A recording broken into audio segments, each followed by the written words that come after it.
나폴레옹은 프리틀란트 전투에서 포병의 압도적 화력으로 러시아군의 저항을 무력화시킨다. 틸지트 조약을 통해 나폴레옹이 바르샤바 대공국을 세우자 러시아가 동유럽에 구축한 정치적 헤게모니가 흔들린다. 러시아는 폴란드 왕국의 복원이 리투아니아, 우크라이나, 벨라루스 등에서 민족주의 운동으로 이어질 것을 우려한다.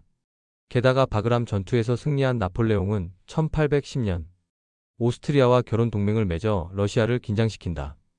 오스트리아와 달리 알렉산드르 1세는 나폴레옹의 결혼 동맹을 거부한 바 있다.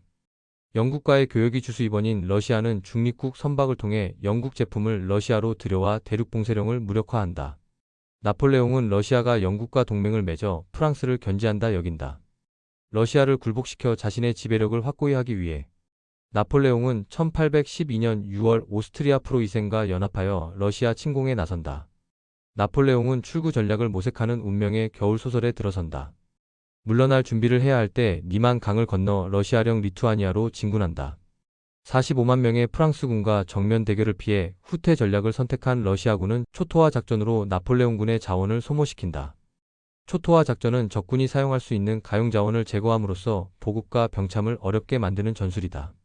스키타이인들은 기원전 6세기 다리우스 1세가 이끄는 아케메네스 제국의 유럽 원정에 대항하여 초토화 작전을 처음으로 수행한 바 있다.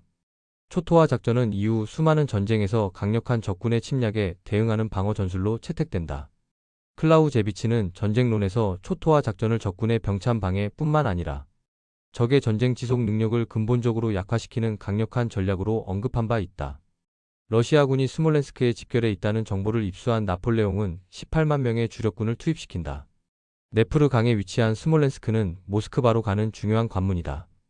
나폴레옹은 8월 16일 전초부대를 보내 스몰렌스크 외곽 지역을 점령한다. 12만 명의 러시아군이 유인에 응하지 않자 세계 군단은 200문의 대포로 맹폭에 나선다. 러시아군의 반격으로 혼란에 빠지지만 프랑스군은 8월 17일 새벽 성벽을 돌파하여 도시로 진입한다. 러시아 지휘관 바클라이데 톨리는 모든 탄약 저장고와 다리를 파괴한 후 1만 명의 사상자를 남긴 채 물러선다.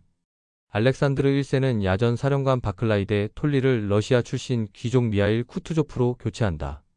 바클레이드 톨리는 스코틀랜드계 독일인 가문 출신이기에 러시아 귀족층으로부터 불신을 받는다.